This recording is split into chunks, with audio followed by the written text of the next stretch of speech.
Good morning, good evening, everyone. This is Ludico Pekina with GAI Insights, where we rate morning AI news essential, important, and optional. We do it every day, and with the hope that we help you navigate through a lot of AI news that are happening each day and pointing out trends and saving you time. Please follow along in at gaiinsights.com/articles and tell us what you think about the articles that we're discussing. So let's start with, I have today John, Amanda, and Ankash from our regular crew, and a special guest, Ashish Bhatia, who has a lot of development experience and very deep knowledge of what's happening in AI. Welcome, Ashish. Great. Let's start with the first article. Ankash, please. Good, thanks, Luda. So the first one that we have for today comes from Mistral. Now you can use Mistral's Agents API to build AI agents. Right. This is quite a significant update in Mistral. They announced quite a number of ways to use their models to build agents. What did you think about this, Ashish? Yeah, this is very interesting news. Mistral is obviously based out of Europe, so anybody who's kind of using European models, super interesting news. Launching their agent APIs, it has all of the goodies that you can imagine: code execution, image generation, MCP servers, right? So perfect for kind of building agentic and multi-agent kind of workloads.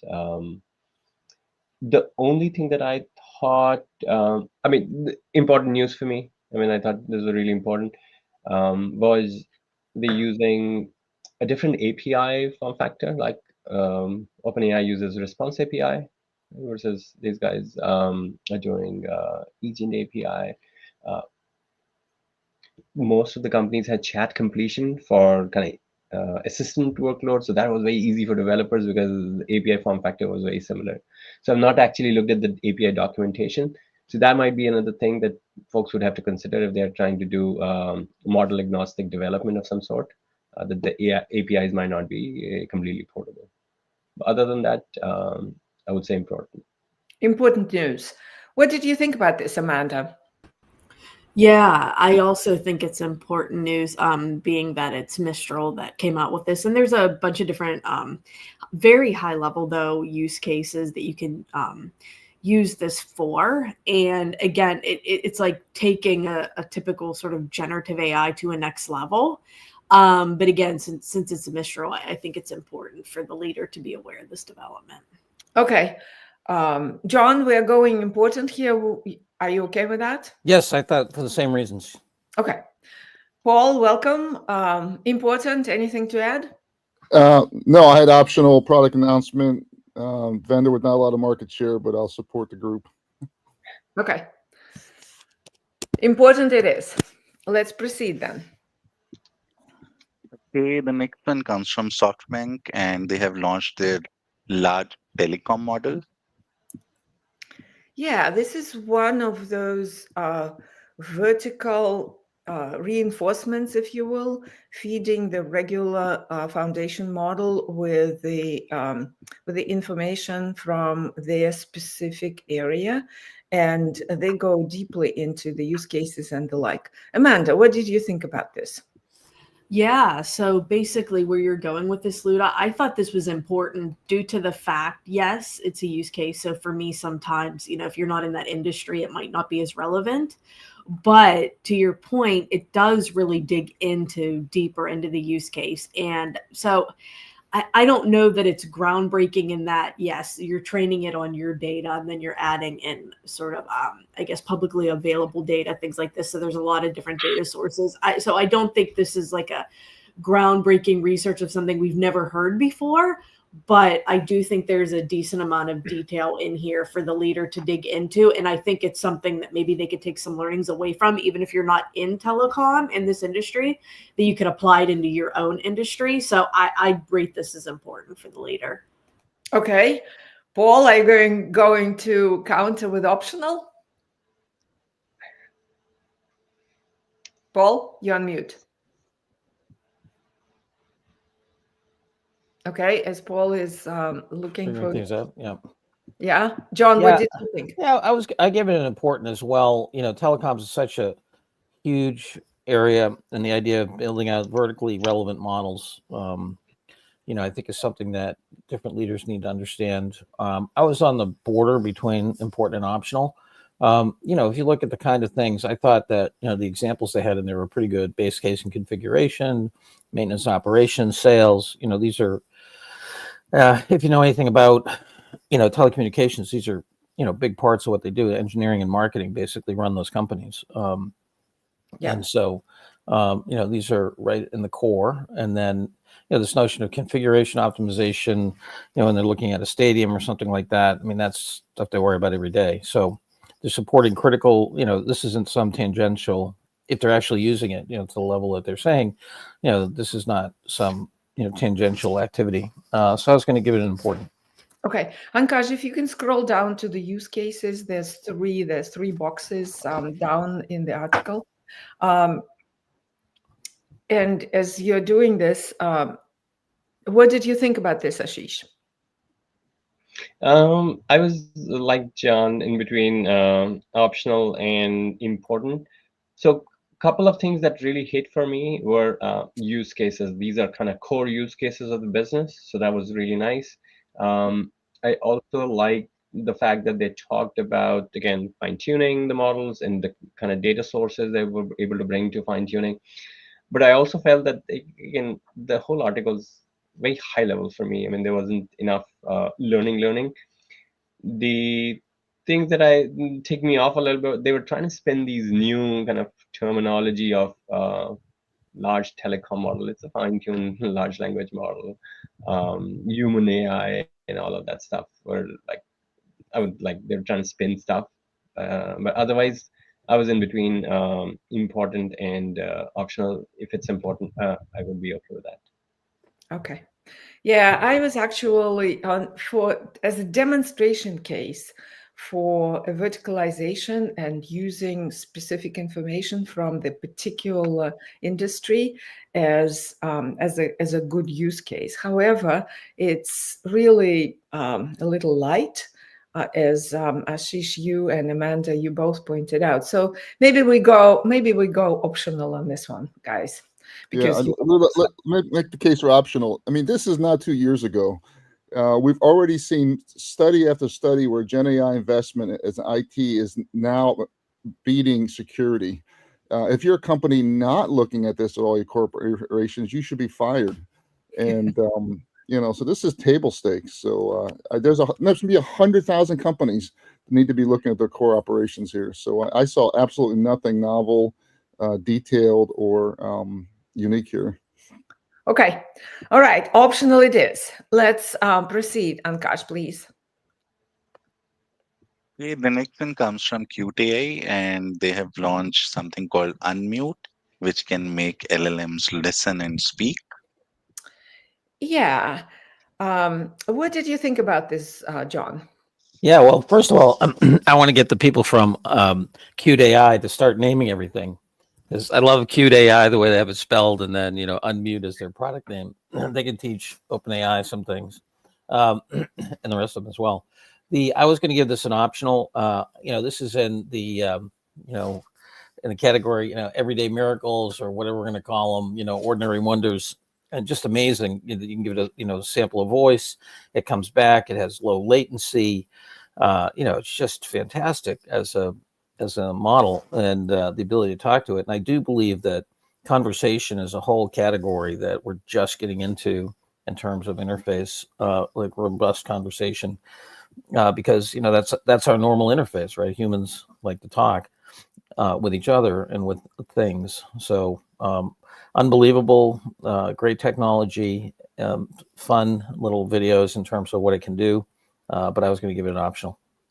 Okay. So, Ashish, what do you think? This is open source. That's not Yes. made in this space, and this is modular. So you can bolt this. They said they are going to open. Yeah, they haven't done it yet. Yeah, No, I they think haven't. they said they're going to open a few weeks. So in fact, I was important for all the reasons that John mentioned, right? A couple of things that ticked for me were you can bring any model of choice, right? And you can wrap this with their tech and make it really conversational, interactively conversational. I mean, it's not a dense document, it's like very short document, but they're startup. I mean, their ways of conveying their message is totally different. They've put these voice samples right there for you to see the outcome, so they didn't have to write a ton of text about it. Um, as John said, voice is the UX for next generation kind of interactions, human computer interaction. And I feel this is part of kind of owning your own intelligence. You can bring your own LLM, you can wrap this and kind of make your own conversational agents of sorts. So that was the reason I thought it was important. Yeah, I was really important, and I'll tell you why. But Amanda, what did you think?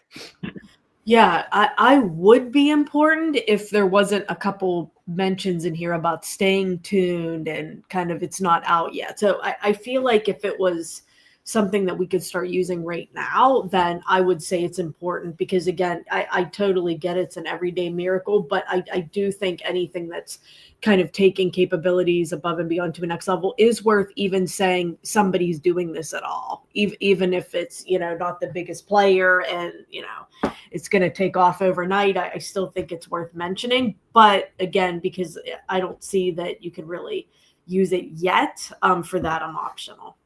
Okay, I was important because I looked up the competition. I was trying to figure out how much of their capabilities are, like Amanda, you're saying, above and beyond what's currently exists. And they do have some apparently over 11 labs, Hume and Resemble AI. Those are the leaders in the space, right? They have modularity. They will be open source, well, they claim they will be open source, and the interruptibility and easy to create the conversational assistants, the ease of use, even though I thought that 11 Labs and Hume and the other ones could do it as well, but apparently this one is doing it a little better. So for those reasons, I thought it's very important for us to flag it to the business leaders. So Paul, what's your take? No, I support your chalk decision. I just want to highlight though that us monkey brains are so surprised when we see in different modes, listening, video. To the AI brain, they're just bits, and it's just algorithm innovation on all different form factors. So, I don't think the AI brain would be seeing this as everyday miracle, but something expected. But I'll support the chalk. That definitely a voice is coming. A voice is coming in a really big way with emotional. It's going to be a whole nother layer of application, interaction, and customer preference and business logic at the emotion level that we were to start moving into. Yeah. Yeah, I'd like to make a distinction between voice and conversation, because I think conversation is another whole level up, and so that we haven't had any neuroscience done or anything, but I'd be willing to bet that your affective relationship, your emotional relationship with software is completely different when you're in conversation than when you're doing voice commands or any, and so anyway, not to. Yeah. John, I think you're well said, and I think Meta is way ahead of anybody in the world starting to explore that. Yeah. And by the way, you should play with this. The first link is the link to the model that you could actually talk to. I spoke to it, and it does maintain the conversation. Maybe, and you can interrupt quite easily, and it comes back. It maintains context quite well. So, I mean, we're certainly stepping up for sure. Okay, important it is. Let's proceed. Just one more thing that I wanted to add. Paul, you talk to the bots all the time. I know that, right? Have you spoken to the Meta AI bot, right? And if you have, you will see the difference between the OpenAI voice bot versus Meta. Meta is like just curious to jump in and stop you while you're thinking, and right. So getting that conversation, as John was mentioning, right, is super important to have that kind of deep connection with whatever is your agent of choice. And I thought some of the demos that they gave where the person speaking was thinking and pausing was actually pretty good. Right. Totally Okay. agree, Ashish. Yeah, and Vivek is commenting high quality and open source. That's good news, right? Okay, let's proceed. Okay, the next one comes from AWS and talks about how Guardian Gamer scales family safe cloud gaming with AWS. Yeah, this is a very important area for parents for sure. Ashish, what did you think about that? So, Luda, like you said, right, an important area for those people who have young children interacting with these online games and online forums and understanding how they are kind of playing along and participating and having an oversight over it is super important for parents. So, from a use case standpoint, absolutely shines in that sense. From tech that it's built on, uh, it's like a summarization scenario, right? For me, when I looked at it. So from that perspective, and I looked at the architecture. It's a pretty simple architecture. Again, it doesn't have to be complicated because obviously it's the simplest scenario. Um, I thought it was optional in that sense, but again, important scenario for sure. Yeah, but the scale of it, 160 million families. This is quite significant. Yeah, but you're right. There's nothing really here to, yeah. So, Amanda, maybe you thought differently. Yeah. So when I first looked at it, as having gamers in my family, I thought it's very specific, it's very optional. But then when I really started thinking about it, the fact of responsibility with AI tools and kind of planting that seed in my head, I think is important. But that's only if the leader looks at this and can think above and beyond just the fact that this is for gamers and gamer parents specifically, that this is something that can be applied to any sort of sensitive area or domain within AI product development and things like this. So if the leader has that mindset to look above and beyond to apply this somewhere else, it could be important for them. But I don't know if I have the confidence that they're going to do that, or look at it and say, if I'm not a gamer parent, this is not relevant to me. So for that reason, I'll probably shift back down to optional. But again, I think for responsible AI and use, it's interesting to take a look at it. Okay, so we have optional, important. What do you think, John? Yeah, I was on optional. And the 160 million is the addressable market through Roblox and service addressable market, SAM. So that is a huge market.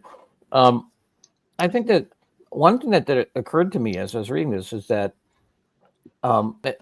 we may have implementations of large language models that now become the portals for the internet. So if I'm a parent, I want a control point. I do something like this, and then I just let somebody use one model, right? And then the rules in that model then define, what's accessible and so forth. So it can be, depending upon how you think about it, safety and protection, censorship, whatever that comes through the function point of the model. So I thought about giving it important as that because until this article, it never kind of dawned on me that these large language models can be massive control points for points of view and morality and whatever else, policy and such, but still give you a lot of what's out in the internet, not all of it. So in a weird way, we're kind of, we could all be kind of Chinese in terms of the implementation of content with these things. But and John, we've seen that in other digital modems. I mean, digital modalities. I mean, Disney Channel. Years ago, AOL had their own kids area here. Right. So I think there's a real market for a subset of secure safety zone.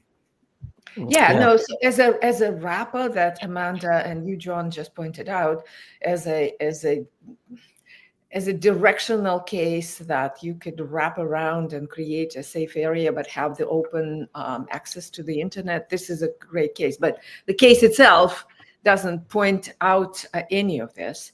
So I think let's put it as optional. Let's proceed, Ankash. Okay, the next one comes from Bagel AI and talks about Bagel, the open source unified multimodal model.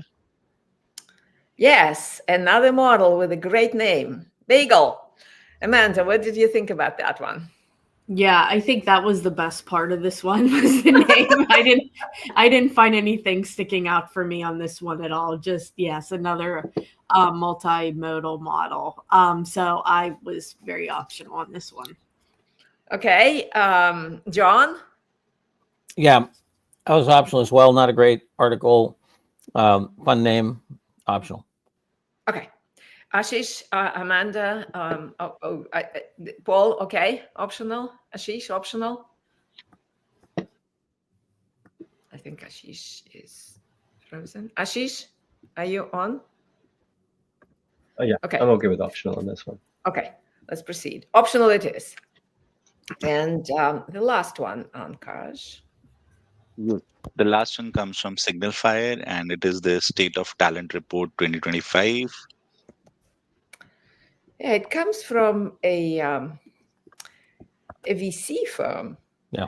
That decided to put together essentially a base, a technical base, where they monitor 850 million individuals and 80 million startups and enterprises. And so they have a tremendous base to see the shifts in jobs and trends. So what did you think about this one, John? Yeah, I'm on the border between important and essential on this one. You know, the notion of what happens with the talent. I had a chance to meet Chris Farmer back a little over 10 years ago, and this whole strategy of tracking the talent, yeah, very interesting. What they do is that as a VC, as he put it to me, you know, we don't want to put a ton of money behind, you know, an A quality team fighting against an A quality team. They try to look for a market opportunity. They look at the team that's already competing in the marketplace, and if they think that team is B or C quality, then and the market opportunity is big, and they can get an A or B quality team to fight, you know, to compete with them. That's who they'll back. I thought it was very interesting.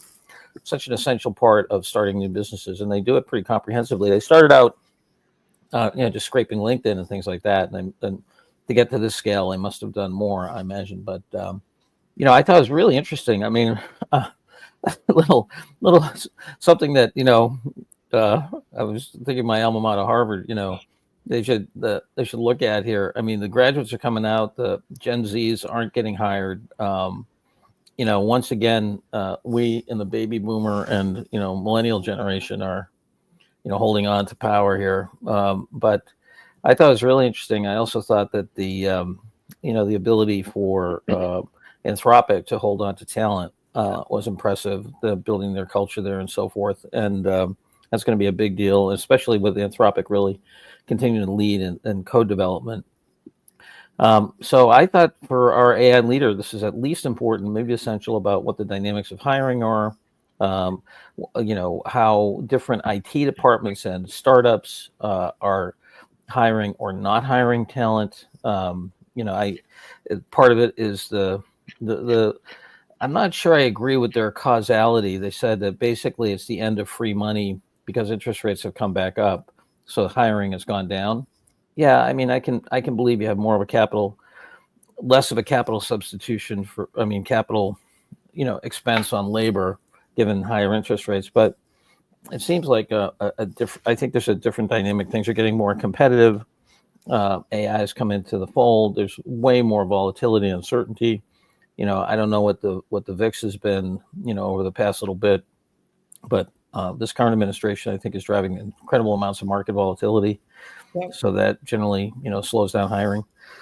But Okay. I gave it an important, let's call it essential for the Okay. AI leader. So the essential rating from John. And before we go into discussions, we got a nice compliment from Eric Steele. Good stuff as always. Great way to start the day, listening to you guys every day. Thanks for listening, and please Thanks, Eric. comment. And Really subscribe if and you're on subscribe. YouTube. Yeah, subscribe, John said. Okay, great. So everybody, pat yourself on the back. Great job. But let's proceed on this on this article, right? Okay, so essential from John. What do you think about this, Ashish? Absolutely essential topic right now, I feel. Can you guys hear me? Yeah. Yes, we can. Yeah. Luda, I would say, I mean, I was 100% essential for it. Very interesting topic. Few things that kind of stood out for me was the culture topic at Anthropic, right? How culture is kind of the big differentiating factor for Anthropic, even though, again, you see models and they start a little bit behind OpenAI, but they're actually taking away talent from top labs, right? So that's very interesting. I agree with John, like shrinking of capital is not the only causality to this trend. Again, AI being able to do a lot of entry level stuff is definitely a driver. And then just uncertainty in market right now is kind of fueling a lot of this sentiment on low hiring. So that's interesting. Shifting of the trend from Texas and Austin was very interesting insight for me, which I had actually thought the otherwise, right? That people are moving, Tesla is moving to that space of that area. So I thought it is the other way around. So that was very interesting for me. So a lot of important nuggets that I could at least take away from the article. Yeah, and Important, proximity was essential read, I would say. Okay, thank you, Ashish. And proximity was discussed. Antaj, if you can scroll to like AI talent shuffle, that's an interesting chart. It's it seems like for Anthropic is getting people 11-1 from DeepMind. That's amazing, and 8-1 from OpenAI. So it's just stunning, right? Those type of numbers. So they've created something culture-wise, very, very good for developers. No, not this one. Down a little bit. There's AI talent shuffle, the bar chart. Okay, so essential. Amanda, what do you think? Okay, oh, sorry. I was just going to point out one thing. Finally, they're starting to realize that Austin and Houston have crappy weather. I live in Chicago. The weather in Austin is worse. Okay. Yeah, it's very humid for sure. Oh, it's just unlivable for like 4 months of the year. Yeah, for Well, sure. Amanda, what did you think? One thing I want to highlight, Luda, it's just reinforced essential is that, you know, we're on, in my view, we're on the wave of radical breakup of high knowledge worker things here. We've talked about AI doing 95% of cognitive work within 2 years. You know, I think there's a real question that within 5 years, in many companies, will 45 or 50% of all cognitive work be done by robots? And this is just the early indicator of that. On the hiring Paul, season. this is disturbing, and right, so the grads are not being hired. You're cutting yourself at the knees if you don't do that. You need to somehow figure out a way to still have your pipeline going. So and that's important. And if they're not being hired, they currently can be had. The best ones can be hired. So it's an opportunity in some sense. But I want to listen. So, Luda, you're saying this is bad for society or bad for the hiring firm? It is bad for the company that not hiring the grads, right? So you need to create a pipeline, bots or no bots.